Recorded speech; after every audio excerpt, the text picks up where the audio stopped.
मंदिर सामने अरुण स्तंभ सिंहद्वार तापरे 22 पाहाच पार होई भोग मंडप नाट मंदिर दे पहुंचु गरुड़ स्तंभ पाखरे आउ तापरे जगमोहन ता आगकु गर्भगृह ता भितरे रत्न बेदी शोभा पाउछंती महाबाहु। प्रश्न हैला या भितरे रत्न भंडार कोठी अछि? जगमोहनर डाहाण पटरे रहिछि बाहर ओ भितर रत्न भंडार। हेले रत्न भंडार खोले केमिति केबे खोला जाए? बाहर रत्न भंडार ताला खोलिबा पई दरकार हुए 3 जनक पाखरे थिबा 3टी चाबी। प्रथम गजपति महाराजा, द्वितीय भंडार मेकाप एवं तृतीयटी हेला मंदिर प्रशासक। एहा सहित पाटजोशी महापात्र सेवक, देउलकरण सेवक, तढ़ौकरण सेवक भली 10 जन साक्षी रहिले ही बाहर रत्न भंडार खोला जाई पारिबो। भीतर रत्न भंडार ताला खोलिबा पई दरकार आउ 2टी अलगा चाबी, जहा रहिछि गजपति महाराजा एवं मंदिर प्रशासकଙ୍କ पाखरे। या छडा भीतर रत्न भंडार को जीवाकु हेले बाहर रत्न भंडार खोली जीवाकु पड़े।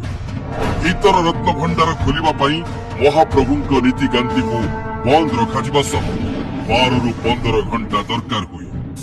जगतर नाथ श्री जगन्नाथଙ୍କ रत्न भंडारर एभली जटिल और सुरक्षित व्यवस्था आउ कोठी थिबो कि नाही संदेह। भीतर रत्न भंडार शेष थर पाई 1985 मसीह खोला जाइथिला एवं ता पूर्व 1978 मसीह थरे खोला जाई एहार हिसाब करा जाइथिला। एहा छडा प्रत्येक वर्ष महाप्रभुଙ୍କ विभिन्न उत्सव और पर्व पाई बाहर रत्न भंडार खोला जाई व्यवहार होई आसुछि। रत्न भंडार चाबी हजिबा नै गुजब सृष्टि हेबा परे संपृक्त केस रे मान्यवर हाईकोर्ट निज राय रे चाबी हजिबा प्रसंग रे कौनसी अनियमितता होई नथिबार दर्शाइछंती।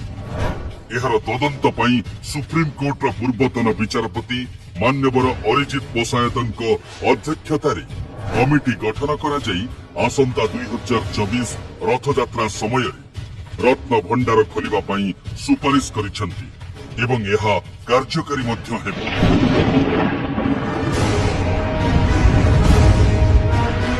ये महाप्रभु जगन्नाथଙ୍କ रत्न भंडार कौनसी साधारण भंडार घर नुहे जे तार चाबी हजिजिब कि डुप्लिकेट चाबी रे खोली दिया जाई परिबो।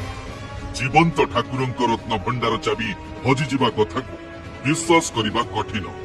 24 घंटा गहली लागि रहिथिबा एही जगमोहन रे केही चेष्टा करी मध्य बाहर रत्न भंडार द्वार पर्यंत पहुंचीबा संभव नुहे।